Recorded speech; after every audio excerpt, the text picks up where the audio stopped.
Hi, everybody. It's Karen Murphy from KarenMurphyCoaching.com. Happy to be with you here on another Wednesday. And please say hello if you make it in here live, or invite any friends who could use this little support today. Share this with friends who could use it. We're going to be talking about a superpower, a really awesome little-known superpower that we all have the capacity to develop, but very few of us do. And it's something you can bring forward into your parenting like right after this video. And it's super juicy and supportive for our kids. It makes a world of difference for them. It's one of my first tips that I give to parents, and there's no need to wait. Just try it out. So I'm really excited to share it with you. And so I'm going to tell you a story first. So last night, some of you might know because I mentioned it a couple times. So my boys and I are watching superhero movies this summer. We're doing like a whole marathon of the Marvel superheroes movies. And last night we watched Doctor Strange. It was good. I'm enjoying the series more than I expected to. And but there's this part in the movie. This is why I'm telling the story. There's this part in the movie where this doctor, he's like a neuroscientist. He's top of his field, super brilliant, really mentally focused, right? He's been solving all of his problems, all of his clients' problems from this mental sphere and his capacity as a neuroscientist and surgeon all of his life. But he's at this place in his life where he's been injured. None of his solutions from the past were working for him. He needs to go find new solutions. So he's traveled, he's left New York, he's now in Kathmandu, brand new world, and he's seeking answers from a whole new sphere, this mystical, spiritual, energy healing realm. And so he's like crossing worlds to engage this new way of knowing and healing and being, essentially. And so he's with a character who's guiding him to his new teacher. And this person turns to him right before they're going to walk in the door and says, "Forget everything you've ever known," which is, not a new concept, but it reminded me of what a good motto that is for all of us. Forget everything you've ever known, because everything you've ever known until this point is now obsolete compared to what you are about to know. That could be true for any of us. And it really sets us up for that beautiful experience of beginner's mind, of which I speak often, of starting fresh with this blank slate. And it really allows our engagement and our mental, emotional, physical, energetic engagement to be heightened, to be like on the edge of our seats, ready to learn fresh new layers. So that's what I invite you to right now. And the superhero skill we're going to talk about is listening. And I know you all know a lot about listening. You've heard a lot about listening. We've all heard how important listening skills are. So I want you to forget everything you've ever known about it and begin fresh right here to open to see what new layers can be showing up for you right now. So I'm going to share 4 different styles of listening. And then we're going to talk about specifically how to bring them all into our parenting, especially the 2 that are the most superhero-ish. There's 2 that are really more, there's actually 1 that's like superhero oriented. So we're going to get into how to utilize that one with our kids. And I want to give a shout out to Otto Scharmer and Katrin Koffer. They wrote this book, Leading from the Emerging Future. Not a parenting book, not even a relationship book, but it's a really good book. Otto Scharmer is an MIT professor, systems thinker. So he comes at issues, and specifically he comes to issues of economics, society, and environment, thinking about the big picture and how we can like cross divides to address the whole big picture together, as opposed to like breaking them down into little bitty pieces, which is kind of what we do. We kind of have a policy for this and a policy for that, and instead of having this holistic perspective. So that kind of relates to my approach to parenting too, because instead of having a policy about sleeping, a policy about eating, a policy about technology, we can come at this from a holistic perspective of connection-based And that really gives us a framework for addressing all of those issues, all of those areas that are so significant for us as parents from a more holistic perspective. So I really like his work. Highly recommend his book if you're interested in those topics. He has a lot to say about listening. So let's get into that. First style of listening, first listening mode is copy. Copy mode is kind of like essentially the listener is receiving information that is already in our database. So if we use the example of listening, we already know a lot about listening. So because we already know a lot, we're just going to take in data and just sort of ping it up against what we already know. And what happens with this is that it results in not a lot changing, because so say this is like what's held in your subconscious, what's held in your already known awareness about listening is this. And here I am coming with some, this concept of listening as a superpower. And if you're listening with copy mode, it's probably going to tickle over here. You're going to be like, oh yeah, I've heard that before, or yep, I've heard that. And it's going to sort of tickle, and then it's going to dissolve, and you're going to stay with your same perspective, same theories, same ideas. That's how it works with copy mode. Okay. Second mode of listening is factual mode. This is sort of like the scientific base, where we sort of, put this over to the side, and we start with a fresh slate, and we just take in the data. We're taking in data, even if it's contradictory to what we already know over here. We're just going to take it all in. So this is useful just because it really gets us focused in what's coming up now, right? So it kind of keeps us a little bit more focused on what's really happening. Okay. Third mode of listening is empathy mode. Empathy, we all know a lot about how valuable empathy is. It really gets us out of our perspective, stepping into the shoes of someone else and understanding their perspective.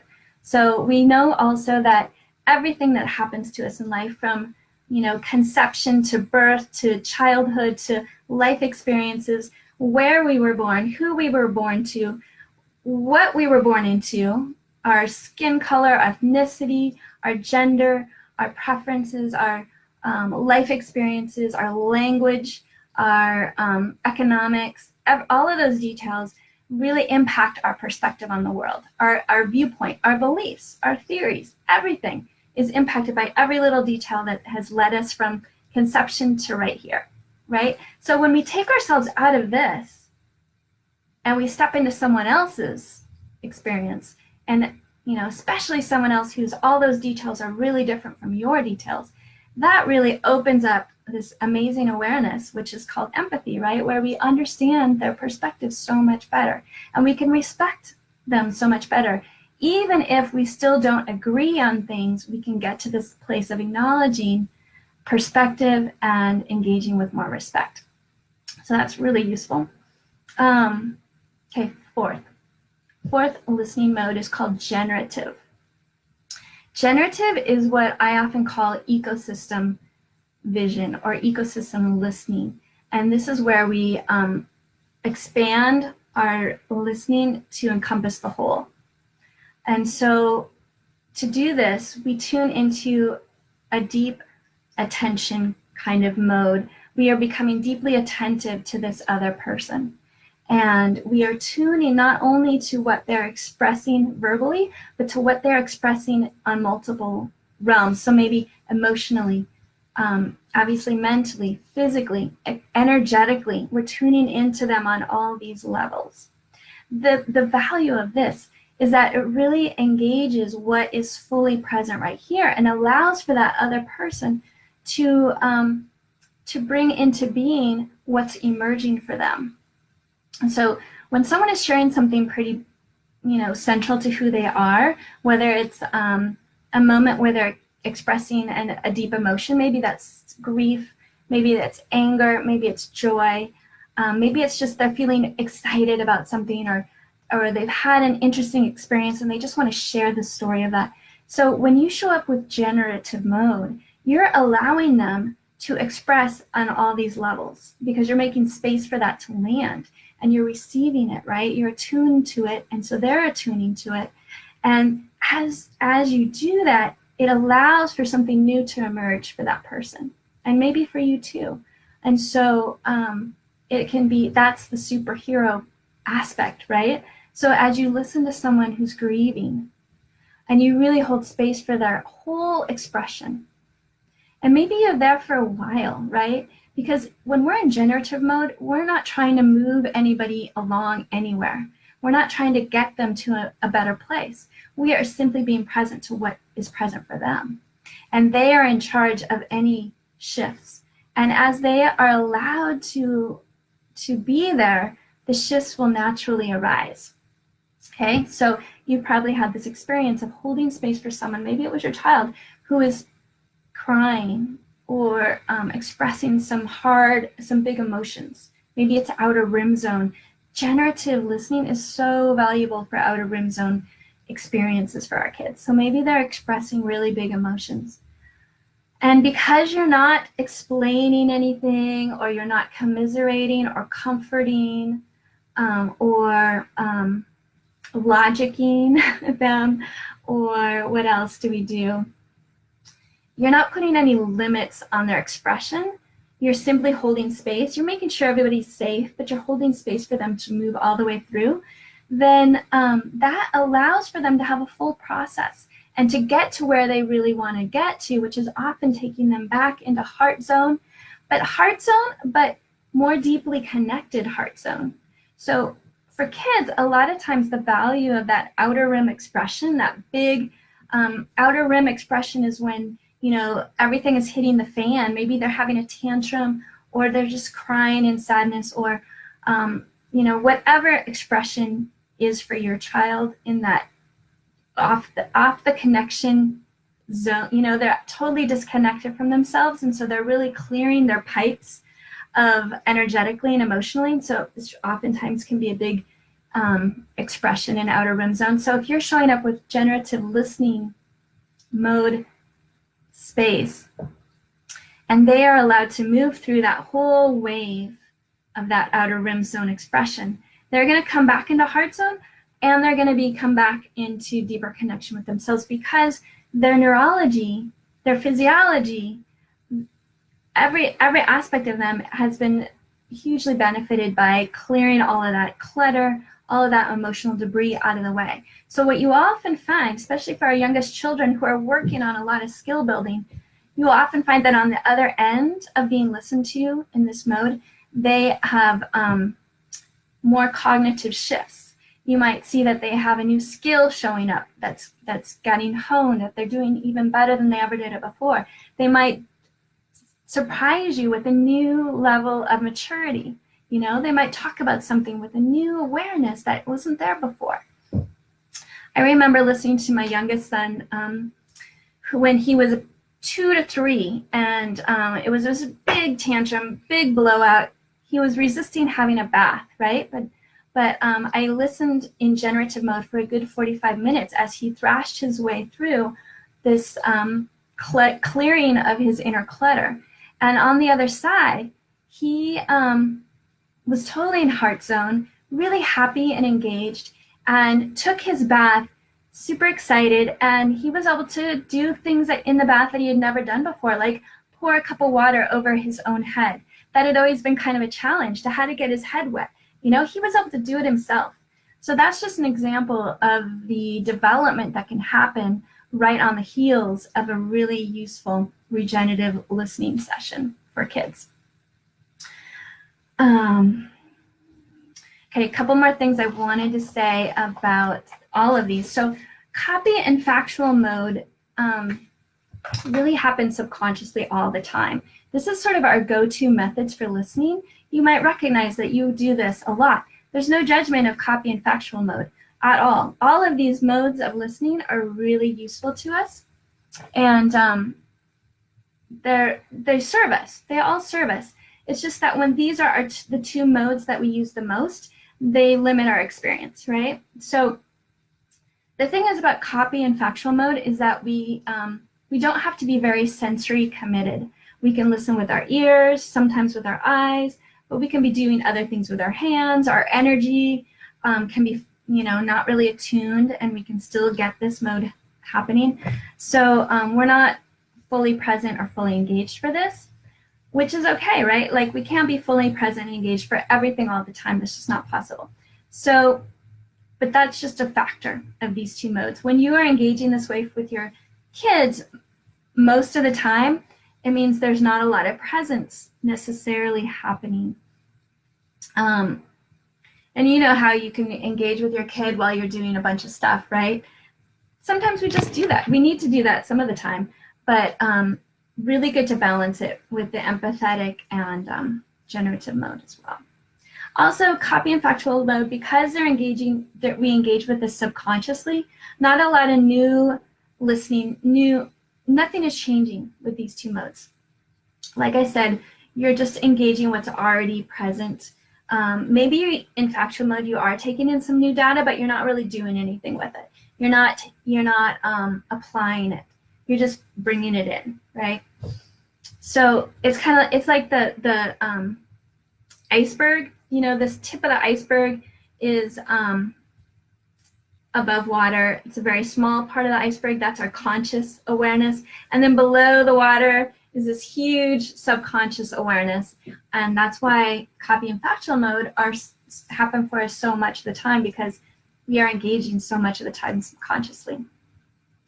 But the invitation is there to move into empathetic listening and generative listening more and more and more. So energetic and empathetic and generative listening really require that conscious engagement of mind and heart and emotional and energetic attunement. So they really bring us into the present moment more and more as well. So I highly recommend doing this. You know, you might even put a tickler on your phone to remember to do this at, you know, certain times of your day, especially, you know, with your people, with your inner circle, your kids, your partner.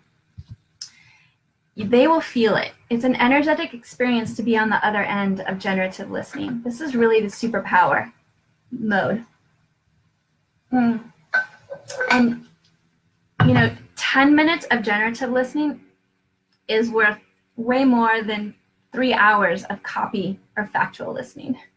And to your child, like they will respond, they will absorb that level of attention and connection and make really good use of it, way more than a whole day of the other two modes of listening. So you don't need to do this all the time.